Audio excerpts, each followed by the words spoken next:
All right, funny story time here on the porch. I got elected to go first. I kind of elected myself, I guess. Here we are. Anybody that's been in the trades, anybody that's ever had to go out to a job site, used a porta-john. This is the worst experience I've ever had in a porta-john. Doing the pad on the Captain D's down in Bremen. We were right there off the main highway next to the interstate, and they had brought in a bunch of dirt, and they had the sheep's foot out there, and they was packing that dirt in, and everything was good to go. It hit me, so off to the porta-john we went, and I could feel vibrations, and I don't mean vibrations coming from me, I mean in the earth. And I really wasn't sure what was going on. I knew that they were out there packing all that soil, and those vibrations were getting dangerously close. And you start wondering, man, I hope that guy sees this porta-john. I hope, and it just gets louder and closer and louder and closer. And then wind started coming down the stack of the porta-john, and that was different. And as the blue water started to churn, I felt that it was time to exfiltrate the facilities. I didn't even bother to pull my pants up. I just dove out of the porta-john because I didn't want to get ran over. If you're gonna die, you don't want to die there. So anyway, I dive out, but when I dive out, it's not the scene I expected. I expected machinery. I got nothing but a dust cloud. So as I dive out of the porta-john, the scene is not what I'd expected. I was in a dust storm, Sahara-like everybody's seen The Mummy. Here it comes. Dust is swirling all around. My pants are around my knees. I'm not getting squished flat, but I'm in the worst windstorm I've ever seen.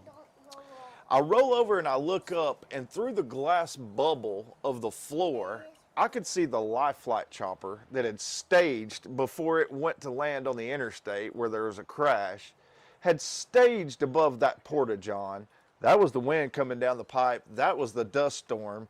And I could see the pilot and the co-pilot looking down through the controls, pointing and laughing. And I thought, that's okay, I don't know them. And as I turned to get up to pull my pants up, I look, and everybody on that whole construction site's got their head hanging out the window, looking, pointing, and laughing. So, that's... Is this before or after cell phones? You wasn't us and had a cell phone. Like, they weren't in bags and cars, but you weren't us. You know what I'm saying? Like there were 6 kids and daddy worked at a carpet mill. We heard about cell phones. That's it, man. That's all I got. That's the porta-john story. All right, everybody, this is Chris from the porch at Josh's. And so, anyways, Mike Jackson, Yes, good sir. story. I mean, I wished it wasn't true. I truly do. Like, did you leave work that day? Like, I would have left work, like, no, I'm out. It's time to go home. I did not leave work that day. I went back in there and tried to act like nothing happened, and that must have been contagious because everybody else tried to act like nothing happened. But they knew, deep down inside.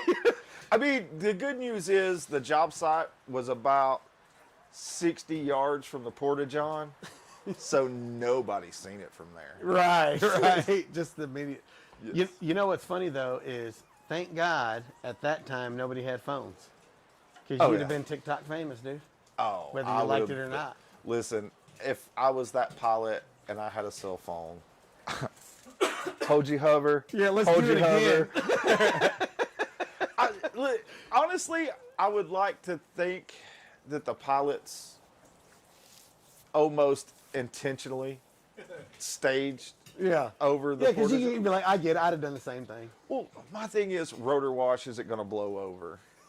Or is it something they do all the time and like, wonder if anybody's in that one? Yeah. You know what I'm saying? Because if it blows over, nobody was in it. But Yeah. if it doesn't blow over, good chance, overweight electrician. Any of you guys that did y'all want to ask a question? Are you good? Or Nobody fired nail guns at you? Nobody. It's important. Well, you're lucky. Nobody fired no guns at me. All right, buddy. better give him that toy. Have you used porta-john since? Yeah. Unfortunately, yes. I have a great Facebook post about I had to do a job up in Knoxville, and I walk outside, and I am not a Vols fan. Just so you know, I'm go Georgia, go SEC. I was in the stadium this year for the Georgia-Tennessee game. I think it's the shade of orange that gets everybody. Yes, it's that. I mean, not everybody looks good in prison colors. You know? So, yeah. Oh, here we go. About to have a fight on the show. Yeah. This just This is started. what happens on the porch. This is what happened was. There you Well, go. we've all had that story of a fight on the porch. This is the Porch Show / MMA. Yes. So I walk out of the back of the job site, and of course, there's the Knoxville Porta-John.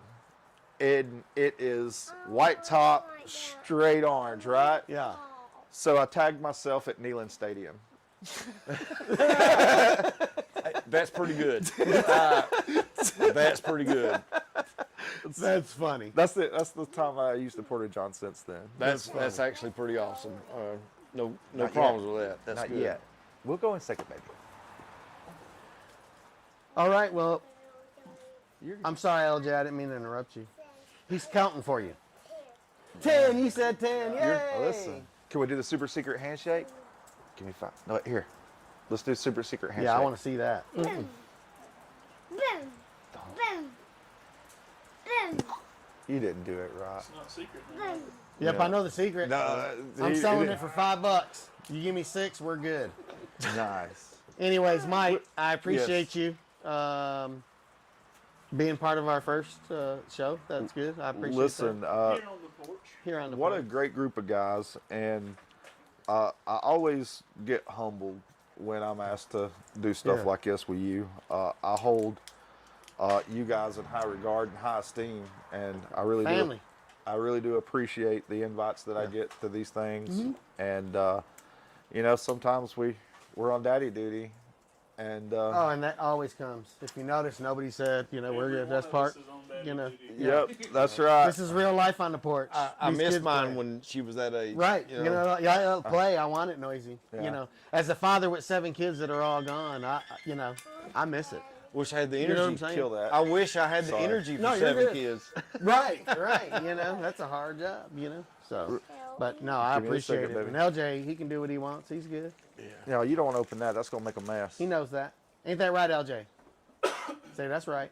What are you saying, Uncle Chris? He's like, no. All he knows, you're in his chair. I know, right? So, I got in his chair. me and my brother-in-law and a good friend of ours were going on a guys trip to Lake Weiss. I'm not.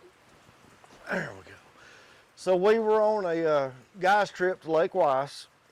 We would tell the women not quite comfortable. We would tell the ladies that we were going fishing, and fishing rods never left the truck. All we did was go there and have ourselves a good time in the camper, with the guys' things. And kind of sad to say at that time it was a lot of PlayStation, but that was what we did. And so we were there having our good time. And after the next day, we really needed to go to the convenience store for more supplies. And so we headed to the convenience store, and we went in there and bought our few cases of supplies and was loading them in the car.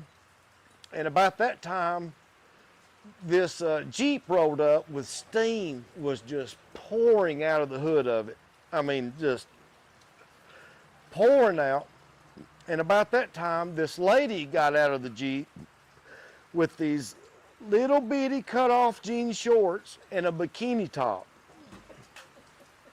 I mean, it was absolutely ridiculous of how just perfect this woman was. Her elbows were hot. And so she got out, and no joke, as we were carrying out our last 3 cases of supplies out of the store, this woman looked at us and goes, "Oh, God, thank you. Do y'all know anything about cars?" And all 3 of us instantly go, "Yeah, which way is the gym?" you know. And so we walk over, she pops the hood up like, yeah, we've got this, ma'am. Yeah. Steam's pouring out of it. And the one buddy looks inside of one of the containers in the car, and it's completely bone dry. He goes, oh, you're out of water. Smart thinking. Which way's the gym? So we go get the water hose. We, hook it up to the store. It's an old country store, so of course it's got a water spigot out front. We hook it up, and we're sitting there filling up that empty container.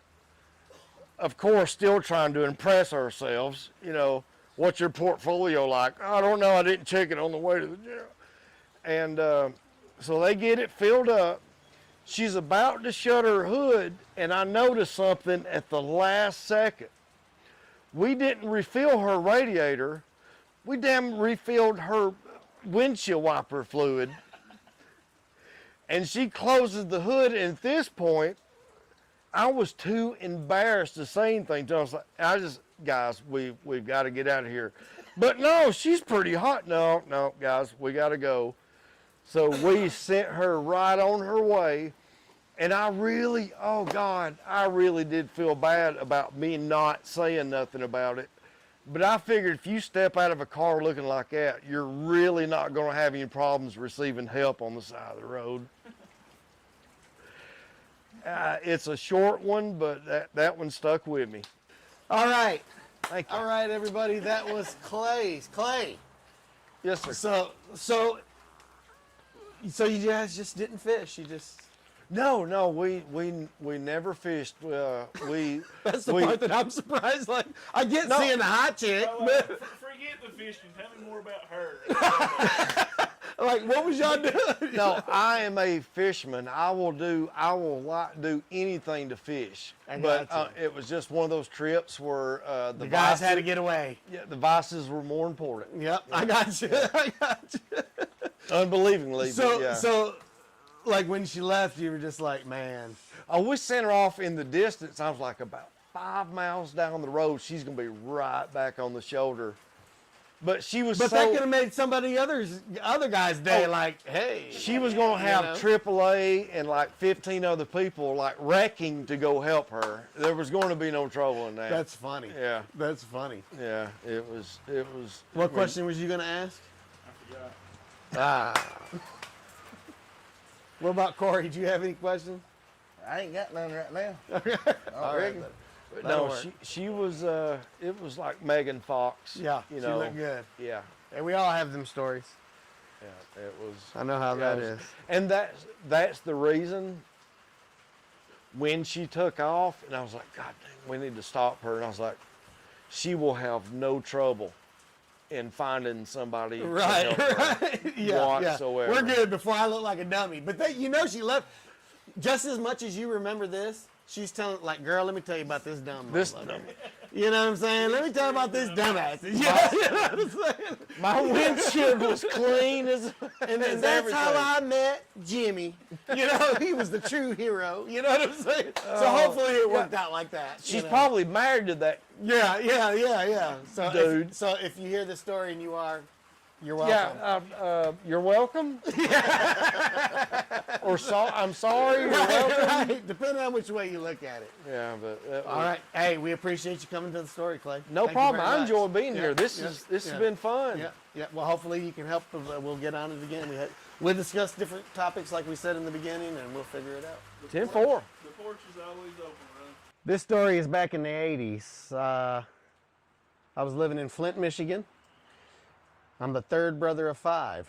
My parents had 5 boys and 1 girl. Ironically, I had 6 boys and 1 girl, so I didn't fall far from the father's tree, apple tree. Anyways, we all had chores that we had to do, and every Friday, it was my turn to feed our dog. His name was Champ. So, in the neighborhood I grew up with, it was very, very rough. I'm talking, it's where the grass don't grow and the cops don't go. I don't know any other way to explain that.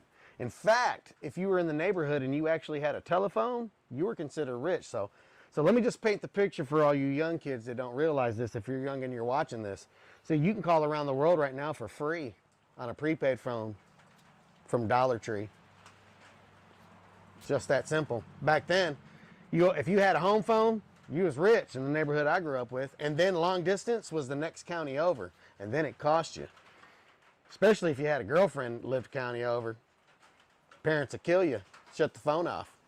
So, anyways, I tell you that to tell you this. This was when General Motors was shutting down, so it was really, really bad. It was poor. People couldn't afford a phone. So what Flint had an idea was they would set up a little red box. It looked like a little red birdhouse. And they would put one every 16 power poles in squares. They made a perimeter. So if there was any trouble because you had no access to a phone, you could run and pull down the little lever, and lo and behold, here comes fire, police, and ambulance. They know that there's somewhere in there, somebody will wait at that pole. So, some of the other kids was talking, and they were telling a story about a kid that pulled that pole, and he had to go to juvenile hall and all this other stuff. And I was like, well, he got in trouble because he got caught. I'm not going to get caught. So what did I do? Friday, I made my plan. I plotted it for a week. When I go feed champs, I'm going to run through the neighbors' yards, run down 2 blocks, pull the lever, run back, run upstairs where I can watch all the action, and let's see if I can get away with it. Well, here we go. Everything happens just as I described, and I'm in the little window just laughing, and laughing. You know, didn't tell nobody, you know. Oh man, did you see what happened last night? That was the talk of the town at the bus stop. See, back then they didn't come to your house. You had to walk your ass to a corner and wait for the bus to come. Yeah, it was horrible. In Michigan in the wintertime with 24 inches of snow. Uphill both ways. I'm just kidding. Anyways, so here we go. Next Friday, holding the whole week thinking I could be a CIA agent. You know, nobody knows what I've done, you know. So Friday, here we go. Time to go feed the dog. And what do? I book it. Same thing happens again. Pull the thing, run up there, and I'm gleaming with joy at my, little misfortunes. And just to paint the picture, I'm going to tell you, I was a bad kid. Like literally, I was a bad kid. Like my parents should have abused me. No, I'm just kidding. Even though I was abused, but you know what I mean? But like I could see sometimes why they beat the hell out of me. I was a bad kid. But when you're young and that's all you hear, nothing else to do but be bad. So you parents remember that. You know what I'm saying? That's just a lesson in life I've learned, and I was able to stop that with my kids, and now I got great kids. So, and nephews and pseudo kids and kids that we coach and, just in the community. But anyways, back to the story, and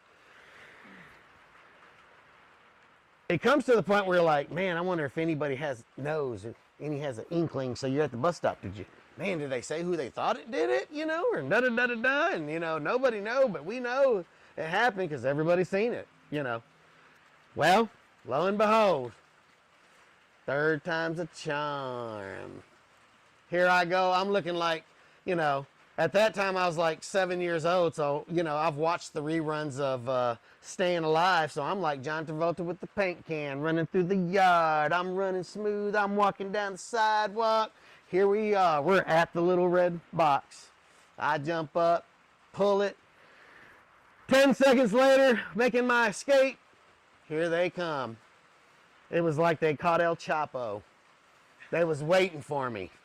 They finally caught the kid. Nobody could do it.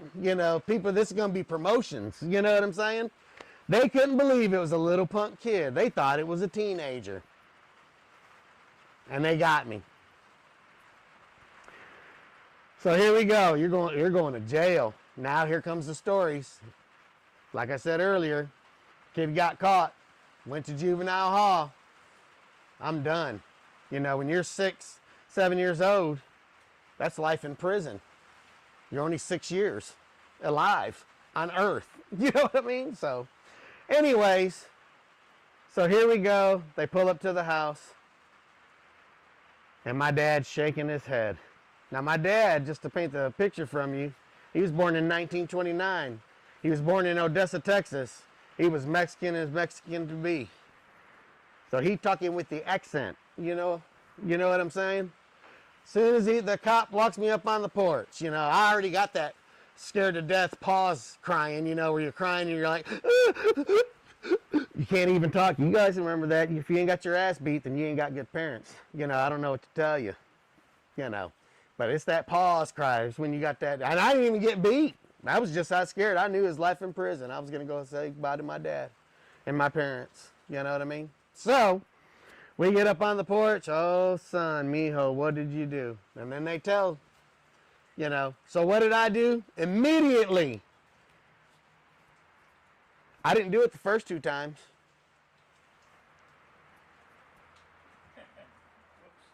They're like, well, we got you this time. Why would you be out there to do it that time? And then my dad was like, yeah, why would you be out there? And then it hit him. Oh, that's when he does his chore of feeding the dogs. And he's like, well, what time was it? He tells the cop. He's like, oh, it was, same time, 6:30. He's like, yeah, no, that wasn't him then. I had this shocked look on my face. I looked at my dad and I was like, I think that's where I learned how to give that look that dads give, like you look like. They know what that look is. My kids know what that look is. Like, you better shut up. Straighten up, shut up. But I knew at that moment that look, and so I did. I'm like, yeah, I did it. I'm still crying. Anyways, he writes a citation. I'm going to have to go to court. They release me to him. But they played it all off like you going to prison for 30 years, Which is funny. But here's what I learned from my dad that day. Because I remember them having the conversation, overhearing the conversation with my mom and my dad. And my mom was straight up, she's strict, big disciplinarian, overboard, as some would say. Hey, if he goes to juvie for 30 days and that's what he gets, and you didn't want to do that. This is the city of Flint. Forget the adults and the crack cocaine epidemic. Forget the jobless and at one time we had the most population. We had more rats than we had population. That's how bad it went down. Imagine in this area of the country, in carpet capital, Shaw or Mohawk, just shutting down. The impact that you would feel. You know what I'm saying? But anyways, back to the story at hand.